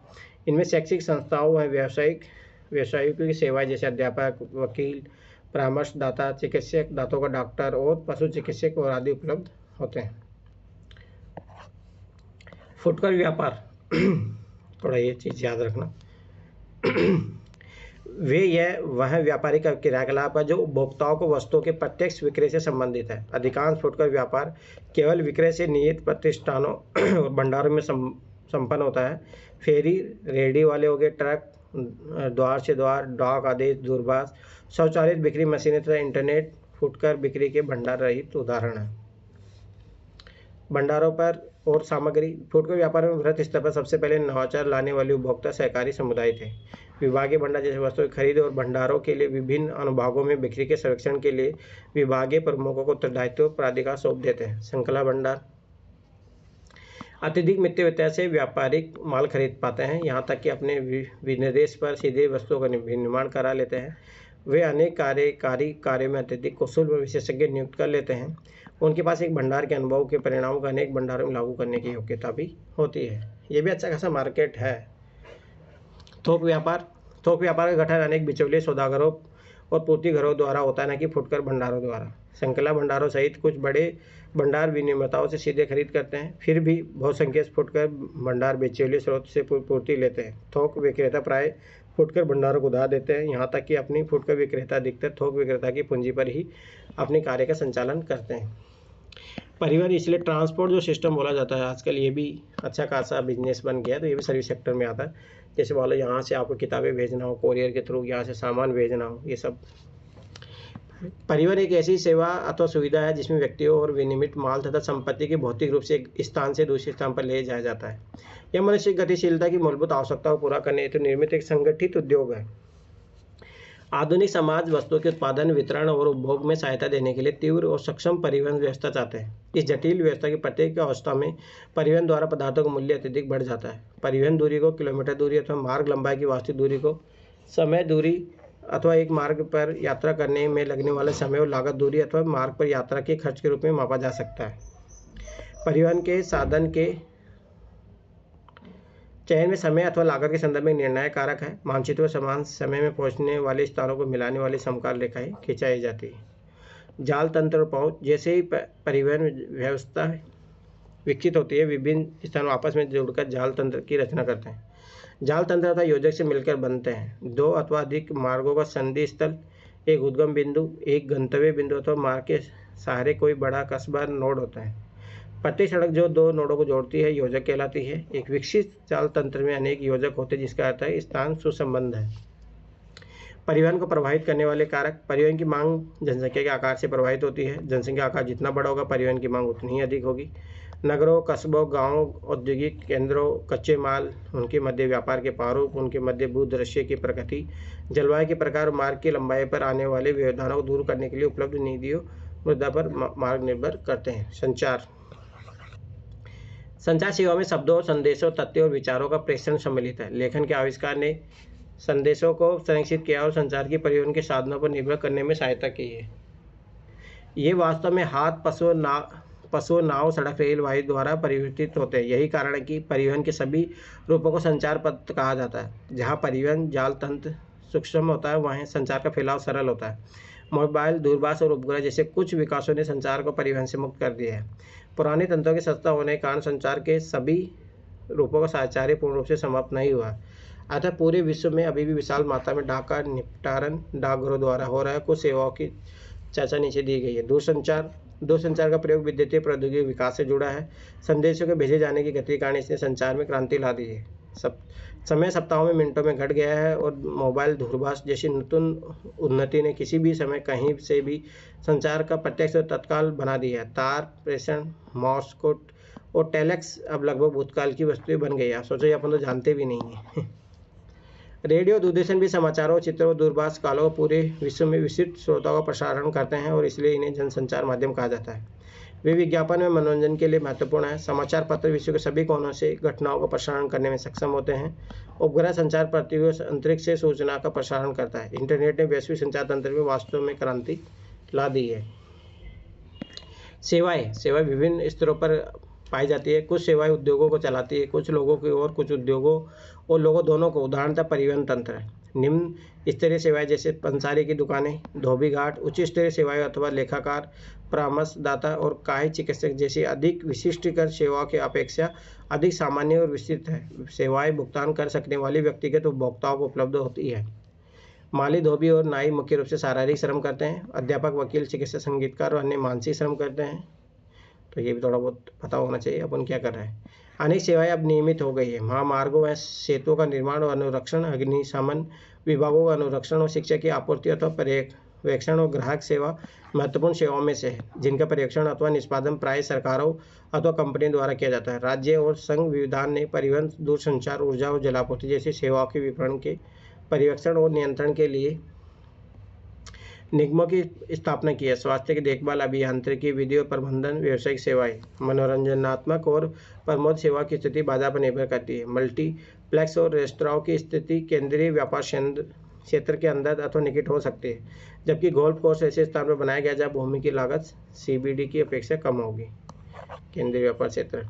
दैनिक जीवन में काम की सुविधाजनक बनाने के लिए लोगों की व्यक्तिगत सेवाएं उपलब्ध कराई जाती है। कामगार रोजगार की तलाश में ग्रामीण क्षेत्रों में प्रवास करते हैं और अकुशल होते हैं। ये मोची, गृहपाल, खानसामा और माली जैसी घरेलू सेवाओं के लिए नियुक्त किए जाते हैं और इन्हें कम भुगतान किया जाता है। कर्मियों का यह वर्ग असंगठित है। ऐसा एक उदाहरण मुंबई के डब्बा वाला सेवा है, जो पूरे नगर में लगभग 1,75,000 उपभोक्ताओं को उपलब्ध कराई जाती है। सोचो, ये भी फेमस है वहाँ पे। तृतीय क्रियाकलापों में संलग्न लोग। आज अधिकांश लोग सेवाकर्मी हैं। सेवाएं सभी समाजों में उपलब्ध होती है। अधिक विकसित देशों में कर्मियों का अधिकतर प्रतिशत इन सेवाओं में लगा है, जबकि अलग विकसित देशों में 10% से भी कम लोग इस सेवा क्षेत्र में लगे हैं। संयुक्त राज्य अमेरिका में 75% से अधिक कर्मी सेवाओं में संलग्न है। अब सोचो, देख मैं बता ही रहा था, ये फर्क होता है अलग विकसित और विकसित देशों में। इस सेक्टर में रोजगार की प्रवृत्ति बढ़ रही है, जबकि प्राथमिक और द्वितीय क्षेत्र क्रियाकलापों में अपरिवर्तित अथवा घट रही है। कुछ चयनित उदाहरण। पर्यटन क्षेत्र। अब ये इंपॉर्टेंट हो जाता है, क्वेश्चन पूछा भी है। पर्यटन एक यात्रा जो व्यापार के बजाय प्रमोद के उद्देश्य के लिए की जाती है। कुल पंजीकृत रोजगारों तथा कुल राजस्व सकल घरेलू उत्पाद का 40% की दृष्टि से यह विश्व का अकेला सबसे बड़ा 25 करोड़ तृतीय क्रियाकलाप बन गया है।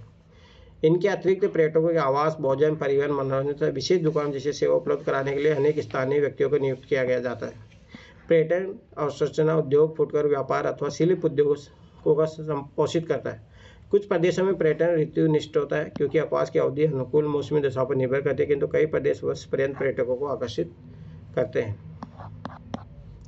पर्यटक प्रदेश भूमध्य सागर तट के चारों ओर कोषण स्थान अथवा भारत का पश्चिमी तट विश्व के लोकप्रिय पर्यटक गंतव्य स्थानों में से है। अन्य में शीतकालीन खेल प्रदेश जो मुख्यतः पर्वतीय क्षेत्रों में पाए जाते हैं, मनोहारी दृश्य भूमियाँ तथा यत्र तत्र फैले राष्ट्रीय उद्यान सम्मिलित है। स्मारकों, विरासत स्थलों, सांस्कृतिक गतिविधियों के कारण ऐतिहासिक नगर भी पर्यटकों को आकर्षित करते हैं। पर्यटन को प्रभावित करने वाले कारक, यह भी मेंस के लिए बहुत इंपॉर्टेंट है। मांग होगी। विगत शताब्दी में आवास के लिए मांग तीव्रता से बढ़ी है। जीवन स्तर में सुधार तथा बढ़े हुए फुर्सत के समय कारण अधिक लोग विश्राम के लिए अवकाश पर जाते हैं, इसीलिए अभी डिमांड चल रही है। जैसे ना पहले ऐसा था कि संडे को छुट्टी आती थी, ठीक है, मतलब अगर और पहले जाओ तो संडे को भी छुट्टी नहीं थी, फिर धीरे धीरे संडे की छुट्टी आई, ठीक है, फिर धीरे धीरे और मांग बढ़ी तो सैटरडे संडे भी छुट्टी आने लग गई। अभी यूरोप जैसी कंट्री में तो ऐसा हो रहा है कि तुम 3 दिन काम करो और 4 दिन छुट्टी करो, मतलब वहाँ पे अब 3 दिन का भी, जैसे मतलब फ्राइडे, सैटरडे, संडे, इसकी छुट्टी चल रही है, मतलब वहाँ चलने भी लग गई है। तो स्वाभाविक सी बात है, ये क्यों है? क्योंकि व्यक्ति भाई 3-4 दिन काम करे और दिन घूमेगा तो जो पैसा कमा रहा है उसका यूज भी तो करे ना, तो डिमांड तभी बढ़ेगी। परिवहन सुविधाओं में सुधार के साथ पर्यटन क्षेत्र का आरंभ हुआ है। बेहतर सड़क प्रणालियों में कार द्वारा यात्रा सुगम होती है। हाल के वर्षों में वायु परिवहन का विस्तार अधिक महत्वपूर्ण रहा है। उदाहरणतः वायु यात्रा द्वारा कुछ ही घंटों में अपने घरों से विश्व में कहीं भी जाया जा सकता है। पैकेज अवकाश ने प्रारंभ ने लागत भी घटा दी है। पर्यटन के आकर्षण क्या होते हैं? जलवायु। ठंडे प्रदेशों में अधिकांश लोग पुलिन विश्राम के लिए उष्ण व धूपदार मौसम की अपेक्षा करते हैं। दक्षिणी यूरोप और भूमध्य सागरीय क्षेत्रों में पर्यटन के महत्व का एक मुख्य कारण है। अगवा के शीर्ष मौसम में यूरोप के अन्य भागों की अपेक्षा भूमध्य सागरीय जलवायु में लगभग सतत उच्च तापमान, धूप की लंबी अवधि और निम्न वर्षा की दशाएं होती हैं। शीतकालीन अवकाश का आनंद लेने वाले लोगों की विशिष्ट जलवायु जरूरतें होती हैं, जैसे या तो वे अपने गृह क्षेत्र की तुलना में उचित तापमान अथवा स्कीइंग के लिए अनुकूल हिमवावरण चाहे मतलब जहाँ बर्फ गिरती रहती है, देखो ये खेल रहा है। भूदृश्य कई लोग आकर्षित करने वाले पर्यावरणीय अवकाश बिताना पसंद करते हैं, जिसका प्राय अर्थ होता है पर्वत, झीलें, दर्शनीय समुद्री तट और मनुष्य द्वारा पूर्ण रूप से अपरिवर्तित भूदृश्य। इतिहास व कला। किसी क्षेत्र के इतिहास और कला में भी संभावित आकर्षण होता है। लोग प्राचीन सुंदर नगरों, पुरातत्व के स्थानों पर जाते हैं और किलों, महलों और गिरजाघरों के देखकर आनंद उठाते हैं। संस्कृति और अर्थव्यवस्था। मानव जाति और स्थानीय रीतियों को पसंद करने वाले पर्यटकों का लुभाता है। यदि कोई प्रदेश पर्यटक की जरूरतों को सस्ते दाम पर पूरा करता है तो वह अत्यंत लोकप्रिय हो जाता है। घरों में रुकना, जैसे राजस्थान में चल रहा है, एक लाभदायक व्यापार बनकर उभरा है। जैसे गोवा में हेरिटेज होम्स तथा कर्नाटक में मेडिकेयर और कुर्ग। ये चीज़ याद रखना इंपॉर्टेंट है। और ये तुम्हारा इंडियन सोसाइटी का भी पार्ट है। भारत में समुद्र पार रोगियों के लिए स्वास्थ्य सेवाएं। अरे अभी ये बहुत ज़्यादा हेल्थ सेक्टर भी बहुत ज़्यादा बढ़ गया है। पाकिस्तान में तुम्हें पता बहुत लोग कैंसर के लिए आते हैं इंडिया में, अगर वो तो इतना अलाउ नहीं है, नहीं तो और ज़्यादा लोग आए। मिडिल ईस्ट एशिया से लोग आते हैं भारत में। 2005 में संयुक्त राज्य अमेरिका से उपचार के लिए 55,000 रोगी भारत आए। सोचो अमेरिका से भारत आए, क्योंकि भारत में सस्ता है। संयुक्त राज्य स्वास्थ्य सेवा तंत्र के अंतर्गत प्रतिवर्ष होने वाले लाखों शल्यकर्मियों की तुलना में यह संख्या बहुत कम है। भारत विश्व में चिकित्सा पर्यटन में अग्रणी देश बनकर उभरा है। ये चीज़ याद रखना। महानगरों में अवस्थित विश्व स्तरीय अस्पताल संपूर्ण विश्व के रोगियों को उपचार करते हैं। भारत, थाईलैंड, सिंगापुर, मलेशिया जैसे विकासशील देशों की चिकित्सा पर्यटन से अनेक लाभ प्राप्त होते हैं। चिकित्सा पर्यटन के अतिरिक्त चिकित्सा परीक्षण और आंकड़ों के नियोजन के बाह्य स्रोतन के प्रति भी झुकाव पाया जाता है। भारत, स्विट्जरलैंड और ऑस्ट्रेलिया के अस्पताल विकिरण बिंबों के अध्ययन से लेकर चुंबकीय अनुनाद बिंबों के निर्वचन और पराश्रवण परीक्षणों तक की विशिष्ट चिकित्सा सुविधाओं को उपलब्ध करा रहे हैं। बाह्य स्रोतन में यदि वह यह गुणवत्ता में सुधार करने अथवा विशिष्ट सेवाएं उपलब्ध कराने पर केंद्रित है तो बाह्य स्रोतन रोगियों के लिए अत्यधिक लाभ होता है। तो चिकित्सा पर्यटन ये भी याद रखना इंपॉर्टेंट हो गया अभी भारत के लिए। जब चिकित्सा उपचार को अंतर्राष्ट्रीय पर्यटन गतिविधि से संबंध कर दिया जाता है तो इसे सामान्यतः चिकित्सा पर्यटन कहा जाता है। तो ये चीज़ याद रखना। अब देखिए ये यूपीएससी ने क्वेश्चन पूछा था चतुर्थ क्रियाकलाप। कोपेनहेगन और न्यूयॉर्क में एक बहुराष्ट्रीय कंपनी के मुख्य कार्यकारी अधिकारी तथा चिकित्सा प्रति लेकर मेडिकल ट्रांसक्रिप्शनिस्ट के बीच क्या समानता है? ये सभी लोग सेवा सेक्टर के उस प्रभाग में कार्य करते हैं जो ज्ञानोन्मुखी है। इस सेक्टर को चतुर्थ और पंचम क्रियाकलापों में विभक्त किया जा सकता है। चतुर्थ क्रियाकलापों में कुछ निम्नलिखित है। सूचना का संग्रहण, ये चीज़ याद रखना। उत्पादन और प्रकीर्णन अथवा सूचना का उत्पादन भी। चतुर्थ क्रियाकलाप अनुसंधान और विकास पर केंद्रित है, R&D वाला। विशिष्टीकृत ज्ञान, प्रौद्योगिकी, कौशलता और प्रशासकीय सामर्थ्य से संबंध सेवा के उन्नत नमूने के रूप में देखे जाते हैं। चतुर्थ सेक्टर आर्थिक वृद्धि के आधार के रूप में तृतीय सेक्टर के साथ चतुर्थ सेक्टर ने भी सभी प्राथमिक द्वितीय से रोजगार को प्रतिस्पर्धित कर दिया है। विकसित अर्थव्यवस्थाओं में आधे से अधिक कर्मी ज्ञान के इस क्षेत्र में कार्यरत है तथा पारस्परिक कोष, म्यूचुअल फंड प्रबंधकों से लेकर कर परामर्शदाताओं, सॉफ्टवेयर सेवाओं की मांग में अति उच्च वृद्धि हुई है। तो ये सब याद रखना चतुर्थ सेक्टर में आते हैं। कार्यालय भवनों, प्रारंभिक विद्यालय, विश्वविद्यालय कक्षाओं, अस्पतालों, डॉक्टरों के कार्यालयों, रंगमंचों, लेखाकारों, दलालों की फर्मों में काम करने वाले कर्मचारी सुरक्षा की सेवाओं से संबंध रखते हैं। ये सब की शो ले जाएगा कि यह के अंत है, तो इसके बारे में मतलब वही है, या तो बढ़ता ही जाएगा जैसे जैसे इस पर मतलब सवाल सी बात है कि विशेषीकरण किसी चीज़ का होता है ना तो धीरे धीरे बढ़ता जाता है। अब सोचो यहाँ तक तो पहुँच गया। ये दलाली जिसमें लिखा हुआ दलाली फोर्थ में आता है क्या? कौन सी दलाली? ये अभी ऊपर लिखा हुआ था। कहाँ पे लिखा है दलाली? 4th ग्रेड में।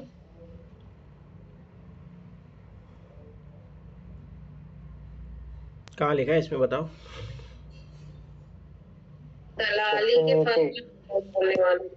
दलाली की फर्मों में काम करने वाले कर्मचारी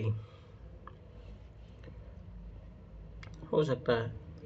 कुछ तृतीय क्रियाओं की भांति चतुर्थ क्रियाकलाप को भी बाह्य स्रोतों के माध्यम से किया जा सकता है। ये सेवाएं संसाधनों में बंधी हुई पर्यावरण से प्रभावित तथा अनिवार्य रूप से बाधा द्वारा स्थानीयकृत नहीं है।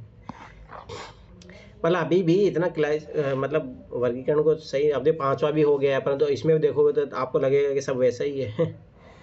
उच्चतम स्तर के निर्णय लेने तथा नीतियों का निर्माण करने वाले पंचम क्रियाकलापों को निभाते हैं। इनमें और ज्ञान आधारित उद्योग जो सामान्यतः चतुर्थ सेक्टर से जुड़ी होती है में सूक्ष्म अंतर होता है। पंचम क्रियाकलाप वे सेवाएं जो नवीन व वर्तमान विचारों की रचना, उनके पुनर्गठन और व्याख्या, आंकड़ों की व्याख्या और प्रयोग तथा नई प्रौद्योगिकी मूल्यांकन पर केंद्रित होती है। प्राय श्रवण कॉलर गोल्ड मतलब समझे जो टॉप मैनेजमेंट होते हैं कहे जाने वाले व्यवसाय तथ्य सेक्टर का एक और उप विभाग है जो वरिष्ठ व्यावसायिक कार्यकारियों, सरकारी अधिकारियों, देखो इसमें वो आएंगे ब्यूरोक्रेट सब आएंगे, IAS अधिकारी सब, अनुसंधान वैज्ञानिकों, वित्त में विधि परामर्शदाताओं इत्यादि के विशेष और उच्च वेतन वाली कुशलताओं का प्रतिनिधित्व करते हैं। उन्नत अर्थव्यवस्थाओं की संरचना में इनका महत्व उनकी संख्या से कहीं अधिक होता है। बाह्य स्रोतों के परिणाम स्वरूप भारत, चीन, पूरी यूरोप, इजराइल शामिल है पंचम वर्ग में। हाँ हो सकता है, उसमें क्या है, वो तो मेकिंग तो काम तो करते हैं ना, पॉलिसी मेकिंग का काम कर रहे हैं। फिलीपींस और कोस्टारिका में बड़ी संख्या में कॉल सेंटर खुले हैं। इससे इन देशों में नए काम उत्पन्न हुए हैं। बाह्य स्रोतन उन देशों में आ रहा है जहाँ सस्ता और कुशल श्रम उपलब्ध है। ये उत्प्रास वाले देश भी है। बाह्य स्रोतन के द्वारा काम उपलब्ध होने पर इन देशों से प्रवास कम हो सकता है। बाह्य स्रोतन वाले देश अपने यहाँ काम तलाश कर रहे युवकों का प्रतिरोध झेल रहे हैं। बाह्य स्रोतन के बने रहने का मुख्य कारण तुलनात्मक लाभ है। पंचक सेवाओं की नवीन प्रवृत्तियों में ज्ञान प्रक्रमण बाह्य स्रोतन KPO जैसे BPO ये सब हो गया, और होम शेयरिंग है जो बाह्य स्रोतन का विकल्प है। ज्ञान प्रकरण बाह्य स्रोतन उद्योग व्यावसायिक प्रक्रमण बाह्य स्रोतन जैसे BPO हो गया से भिन्न है क्योंकि इसमें उच्च कुशल कर्मी सम्मिलित होते हैं। ये सूचना प्रेरित ज्ञान को बाह्य स्रोतन है। ज्ञान प्रकरण बाह्य स्रोतन कंपनियों को अतिरिक्त व्यावसायिक अवसर उत्पन्न करने में सक्षम बनाता है। ज्ञान प्रकरण बाह्य स्रोतन के उदाहरणों में अनुसंधान और विकास क्रियाएं जैसे ई-लर्निंग, व्यवसाय अनुसंधान, बौद्धिक संपदा अनुसंधान, कानूनी व्यवसाय और बैंकिंग सेक्टर आते हैं। अभी देखोगे ना तो इंडिया में जो इन्फोसिस हो गया, IT सेक्टर वो सारा इसी के कारण तो डेवलप है, ये बाह्य स्रोतन के कारण ही। बाह्य स्रोतन अथवा ठेका देना दक्षता को सुधारने और लागतों को घटाने के लिए किसी बाहरी अभिकरण को काम सौंपना है। जब बाह्य स्रोतन में कार्य समुद्र पार के स्थानों पर स्थानांतरित कर दिया जाता है तो इसके अपतरण या ऑफ शेयरिंग कहा जाता है। यद्यपि दोनों अपतरण और बाह्य स्रोतन का प्रयोग इकट्ठा किया जाता है, जिन व्यापारिक क्रियाकलापों का बाह्य स्रोतन किया जाता है उनमें सूचना प्रौद्योगिकी, मानव संसाधन, ग्राहक सहायता और कॉल सेंटर सेवाएं कई बार विनिर्माण तथा अभियांत्रिकी भी सम्मिलित की जाती है। आंकड़ा प्रक्रमण सूचना प्रौद्योगिकी से संबंधित एक सेवा है जिसे आसानी से एशियाई, पूर्वी यूरोपीय और अफ्रीका देशों में क्रियान्वित किया जा सकता है। इन देशों में विकसित देशों की अपेक्षा कम पारस्परिक पर अंग्रेजी भाषा में अच्छी निपुणता वाली सूचना प्रौद्योगिकी में कुशल कर्मचारी उपलब्ध हो जाता है। अतः हैदराबाद अथवा मनीला में स्थापित एक कंपनी भौगोलिक सूचना तंत्र की तकनीकी पर आधारित परियोजना पर संयुक्त राज्य अमेरिका अथवा जापान जैसे देश के लिए काम करती है। श्रम संबंधी कार्य को समुद्र पार क्रियान्वित करने से चाहे वह भारत, चीन, यहाँ तक कि अफ्रीका का कम सघन जनसंख्या वाला देश बोत्सवाना हो, ऊपरी लागत बहुत कम होती है जिससे सेवा लाभदायक हो जाती है। तो यही तो कारण है भारत में। अब देखो लाल शरण कितने प्रकार के वो होते हैं, कॉलर करम, उसके कार्य की प्रवृत्ति क्या होगा। अंक विभाजक सूचना और संचार प्रौद्योगिकी पर आधारित विकास से मिलने वाले अवसरों का वितरण 95 से इकोनॉमिक वाले प्रश्न करेंगे सर, तो कई बार मिलेंगे आपको कि लॉल रेड कॉलर किसे कहते हैं, गोल्डन कॉलर किसे कहते हैं, स्ट्रेट कॉलर अपन अभी इम्पोर्टेंट नहीं है, अभी तो यूपीएससी इस टाइप से क्वेश्चन पूछते नहीं है, तो मतलब है नहीं। देखो नया ट्रेंड होना बहुत जरूरी होना चाहिए पता। छोड़ो, अवसरों का वितरण पूरे ग्लोब पर असमान रूप से वितरित है। देशों में विस्तृत आर्थिक, राजनीतिक और सामाजिक भिन्नताएं पाई जाती है। निर्णायक कारक यह है कि कोई देश कितनी शीघ्रता से अपने नागरिकों को सूचना और संचार प्रौद्योगिकी तक पहुंच और इसके लाभ उपलब्ध करा सकता है। विकसित देश सामान्य रूप से इस दिशा में आगे बढ़ गए हैं जबकि विकासशील देश पिछड़ गए हैं और इसी को अंक विभाजक कहा जाता है। इस प्रकार दोनों के भीतर अंक विभाजक विद्यमान है। उदाहरण भारत अथवा रूस जैसे विशाल देशों में अवश्यंभावी है कि महानगरीय केंद्र जैसे निजी क्षेत्रों में परिदृष्ट ग्रामीण क्षेत्र की तुलना में अंकीय विश्व के साथ बेहतर संबंध तथा पहुँच पाई जाती है। ठीक है, मेंस के लिए ज़्यादा इंपॉर्टेंट है। पीटी में तो एक आध कोई क्वेश्चन बना होगा तो बना होगा। ठीक है, तो ये कल करेंगे परिवहन और संचार। शायद इसके 3 चैप्टर बचे हैं ना, 8, 9, 10 कल कंप्लीट कर लेंगे। कल तो सैटरडे है ना, मंडे को देखते हैं कंप्लीट हो जाएगा, इसको कल करेंगे कंप्लीट, फिर एक आध चैप्टर बचेगा इसका। ठीक है, तो ये देखो मैं फिर बता रहा हूँ, ज़्यादा तो मेंस के लिए ही इम्पोर्टेंट है ये सब। देखो ये सब इकोनॉमी का जो थर्ड पार्ट है उसमें काम आती है ये सब, ज़्यादा पीटी के लिए इम्पोर्टेंट इतना ज़्यादा नहीं है। कोई एक आध क्वेश्चन पूछ लिया तो पूछ ले, पर ज़्यादातर ये है मेंस के लिए ही इम्पोर्टेंट है। ठीक है, चलो मैथ का क्वेश्चन करते हैं, और वो ज़रूरी भी है। पहले तो 6ठी क्लास को कंप्लीट करेंगे, उसके बाद 7वीं क्लास शुरू करते हैं।